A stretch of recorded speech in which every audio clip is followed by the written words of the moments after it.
know what? Give me a lesson in this, because I don't even know.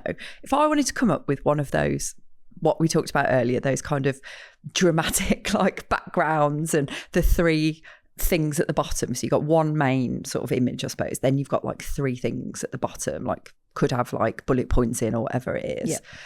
How do you even like produce something like that? Do you just describe what it is that you want and it comes up with it? Because I don't even know. So it'd be like, I'm always polite to Chatty. So I'm like, hi, Chatty. Here's what I need to put a Facebook post out there. So let's do a CBA example. Okay.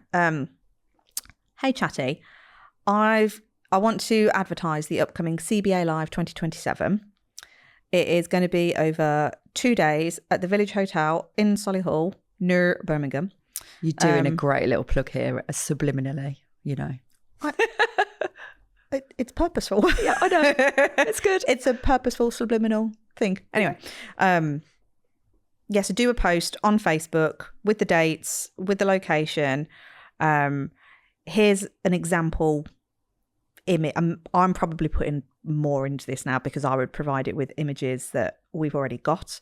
I would provide it with the brand colours that we've already got. Most people wouldn't do this. So are you saying people would just say put a dog on it or something? Or possibly not even that. It'd just be like, right, I'm a dog trainer. I've got to put a post out there to advertise classes or one-to-ones or workshop or whatever it is that you're trying to do.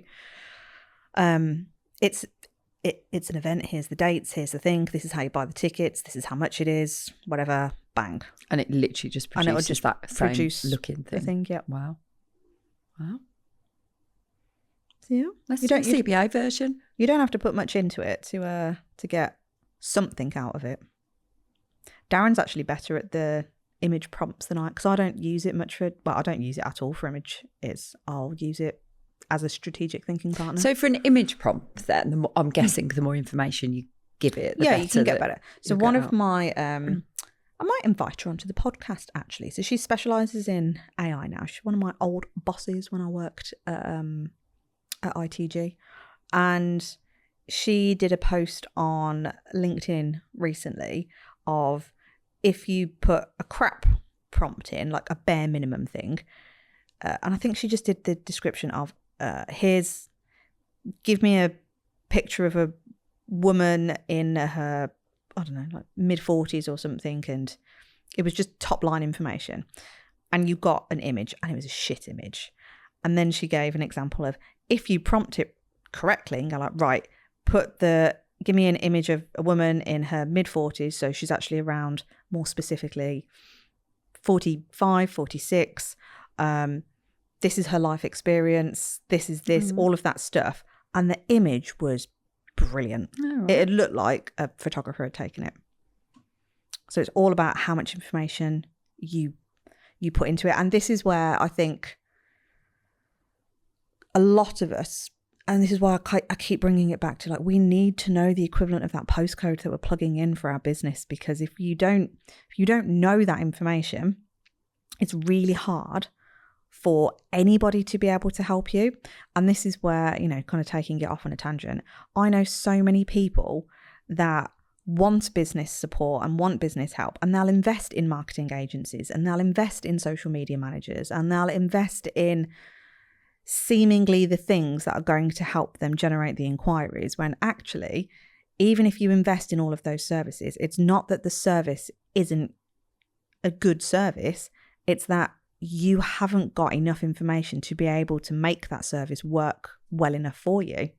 And I know this because A, my entire background from age 17 has been in marketing, and B, I still made the same fucking mistake even after 14 years in marketing, and I went and did this myself, got an agency on board, and they're like, what do you want? So I ended up with generic shit, and it was just a picture of me with a dog and a little like splodge across the top with my logo and a little bit of copy, because they had nothing to work on. And I'm there getting really pissed off at the agency, going like, this looks shit, why isn't it good enough, it all looks the same. And they're like, I don't know what you want me, like, their brief was shit. Yeah, the brief Therefore, was shit. The output was shit. The brief was shit. Yeah. And it's because I didn't have an identity. I was like, I'm a dog trainer. Well, and this is and I where want to get information out. Even a marketing agency would want to do some strategy with you around it, because if you don't know who you are, if you don't know who you're targeting, if you don't know what you stand for, if you don't know how you help people, what's the outcome, what's the result, you can't put decent stuff out. Nope. It's not going to work, is it? So for us, this is where just strategy comes in with everything. You can't do it without it, really. And so many of us, so many dog trainers are trying to operate a business without any strategy. Yeah. And then complaining that all the things don't work, all the puzzle pieces don't fit together. And that's because strategy is the missing pieces. It links everything together.